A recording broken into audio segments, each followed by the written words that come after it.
Buenos días, compañeras, compañeros, profe Michael. Soy Natalia y junto con mi compañero Leonardo les vamos a exponer el texto del porvenir de los terrícolas.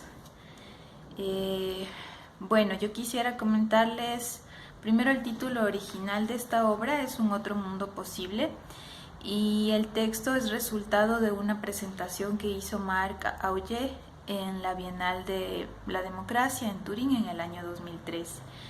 Marc Augé es un antropólogo francés.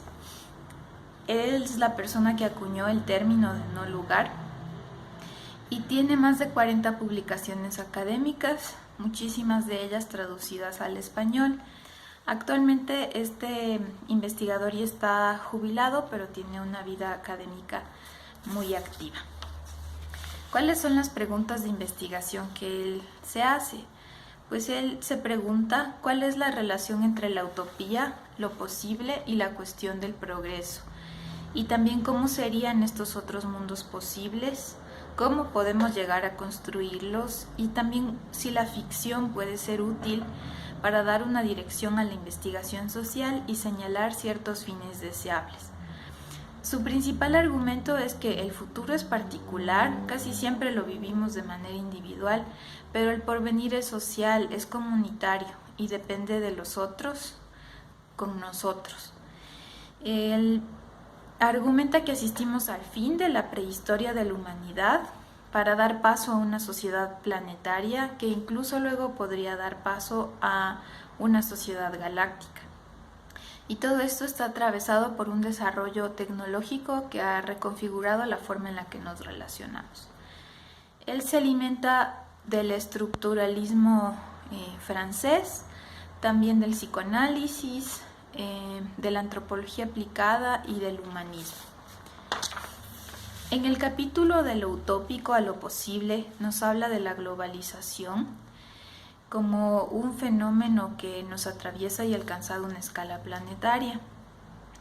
Una de las últimas utopías, se pregunta él, si en efecto fue la del fin de los estados comunistas. Pero su respuesta es que no, que la última utopía es la del fin de la historia.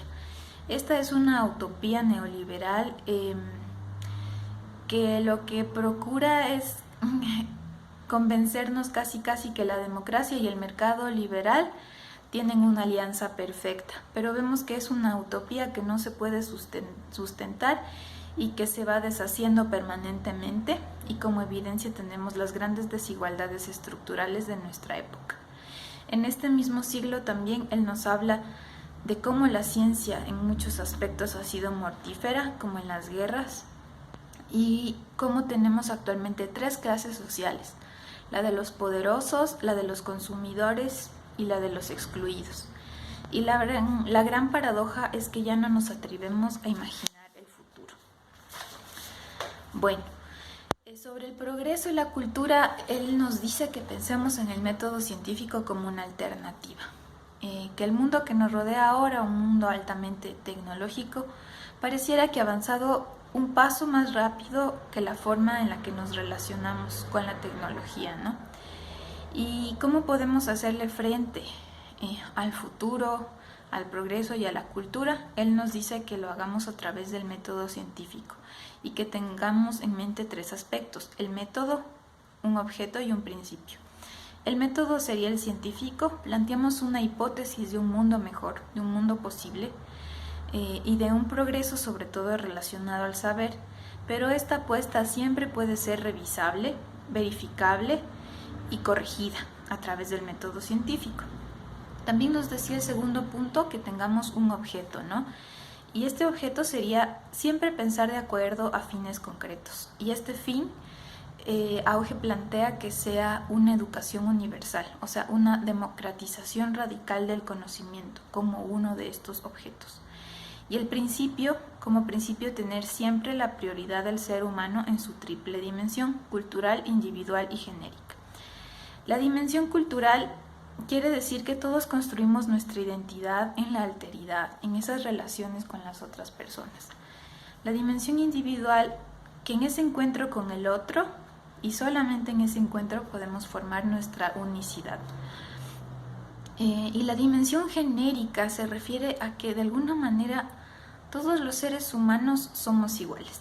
Puede ser un argumento problemático, pero él plantea, sin hacerse mayor problema, que en esta dimensión genérica nos aventuremos a compartir una historia y que el fin del conocimiento y del progreso sea el hombre. Utiliza esta palabra de manera alternada con ser humano.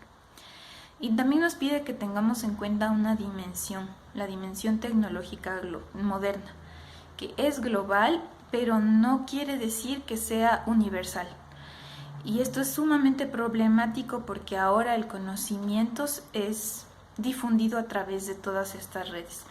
Y muchísima gente es excluida, tanto de lo material, de lo tecnológico, como del conocimiento. Esa sería la relación.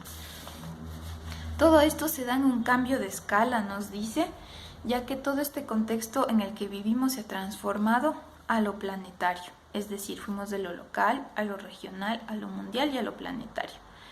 Incluso puede llegar a haber un fin de la sociedad humana como planetaria cuando nos pensemos en escala galáctica, que ya ha empezado a pasar, como desde el turismo espacial y las colonias en otros planetas.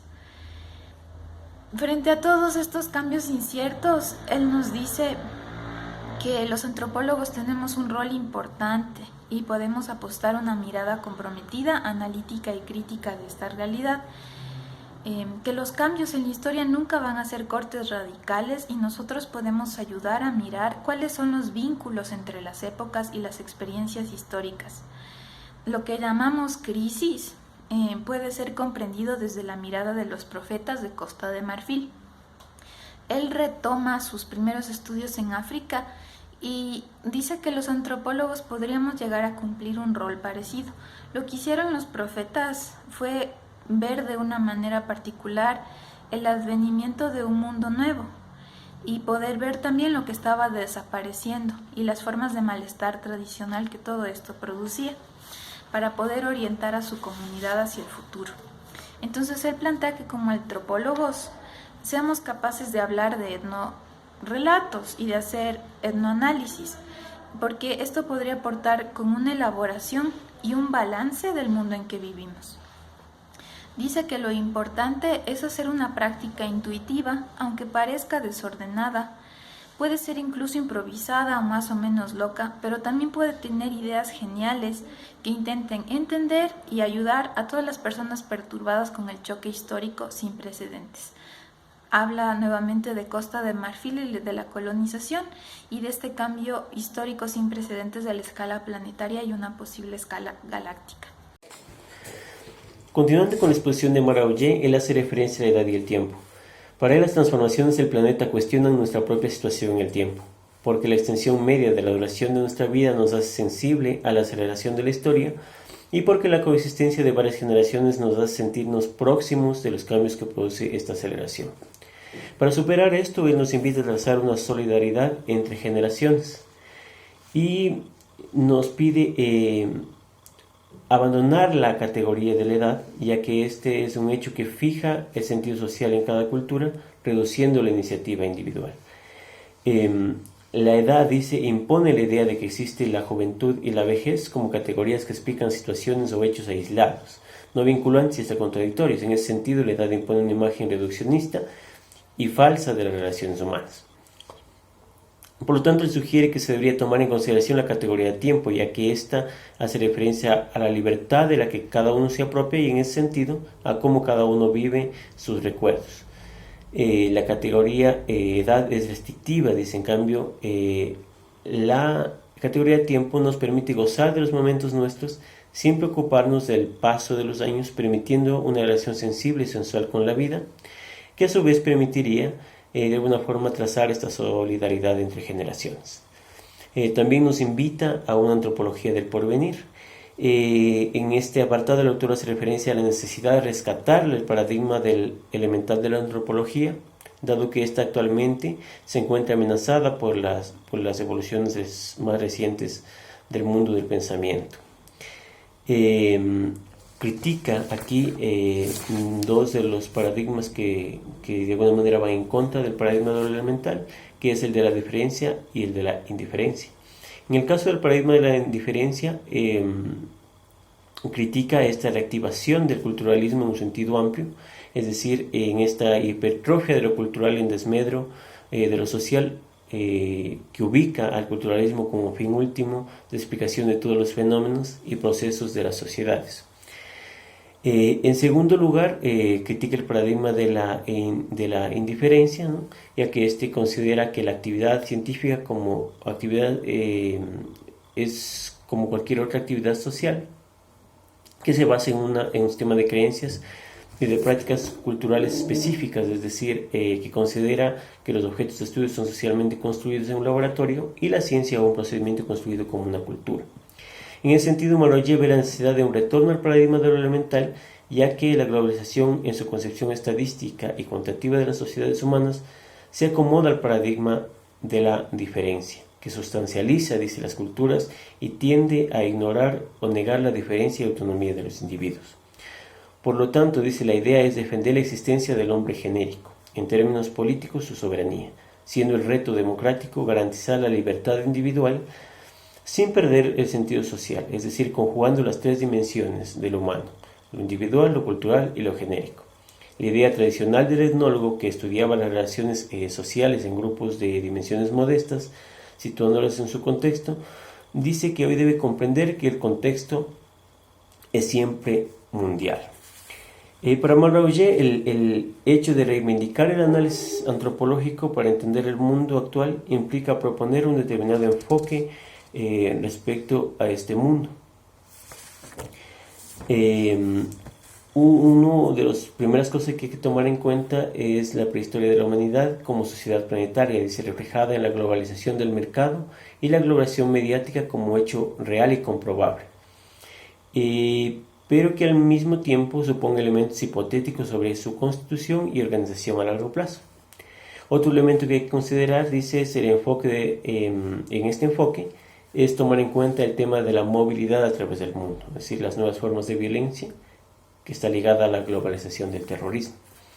Y también se refiere al concepto del desencantamiento del mundo en las sociedades avanzadas, siguiendo la expresión de Max Weber, y de cómo el judeocristianismo podría jugar el papel de la religión, de la salida de la religión. Esto es la disociación entre el modelo de organización político-social y el modelo religioso característico de Occidente, y que se ha extendido al conjunto del planeta. Y que antaño, a través de la influencia del cristianismo en Occidente, ha promovido la idea del individuo, y una vez desligado del modelo religioso, esto se convirtió, por ejemplo, en los derechos del hombre a finales del siglo XVIII. Por lo tanto, hablar del fin de la prehistoria, dice, es un fenómeno cercano al ascenso de un mundo planetario, donde la religión no sea el principio estructurador junto con todas las características que podrían formar parte de este proceso. La mundialización, dice Auger, tiene su propio ritmo y está lejos de haberse terminado. Y las preguntas que hay que hacerse son cuál es la finalidad de la existencia humana y qué hay que hacer para realizarla.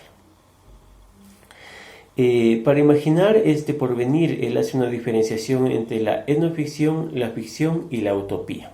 Para el autor, la etnoficción se define como el género literario y antropológico en el que el personaje literario tiene un interés sobre el mundo que le rodea y sobre el mismo lanza una mirada y corresponde a un modo de exposición. En lo que se refiere a la ficción, el autor dice, por un lado, que estos han sido considerados como objetos de estudio cuando sean portadores de un significado histórico y religioso, y por otro lado, algunos etnólogos han visto en la ficción un recurso apropiado para el análisis de ciertos estudios complejos, ¿no? Ya que no permite que escapen algún hecho o evento extraordinario de una cierta realidad.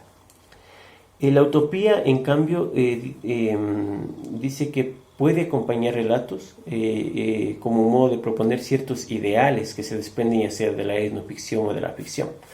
Marolle dice que la etnoficción merece su nombre porque el ideal sugerido se apoya en un análisis crítico lo más ajustado posible a la realidad. Cuando este análisis falta o nos conformamos con presuponer sus resultados, dice, nos encontramos de frente a la ficción pura, a una fábula o a un cuento que tiene como objetivo convencer del carácter deseable de un futuro soñado que dibujan, que a su vez puede ser cuestiones que interesen muchísimo a la antropología. En el mismo libro que hoy exponemos se enfrenta a esta necesidad de proponer una utopía, que es la utopía de la educación dirigida a la aparición de un planeta unificado, orientados al conocimiento, pero desprendidos de la etnoficción. Y es precisamente esta lección última la que el autor nos pretende dejar, ¿no? Que es que el día en que las condiciones de educación de todos se haga realidad y el capital del conocimiento sea plenamente explotable, saldremos al fin de la prehistoria y entraremos definitivamente a la historia de la humanidad planetaria. Como conclusión, el autor encuentra una situación comparable entre lo colonial y lo planetario, lo que nos lleva a preguntarnos si la globalización es un bien o un mal, a dónde nos lleva, hace un mundo mejor o un mundo más duro o injusto. Plantea la necesidad de la utopía, de la educación generalizada para derribar el egocentrismo, el etnocentrismo y todas las formas de proselitismo y nos permite acercarnos a una respuesta de ¿para qué vivimos? Y sostiene que el drama de la época contemporánea construye una esperanza, ya que enfrenta a la humanidad ante la necesidad de hacer posible esta utopía para impedir la doble amenaza, que es la exclusión de algunos y la alienación de todos en el universo mediático. Muchas gracias.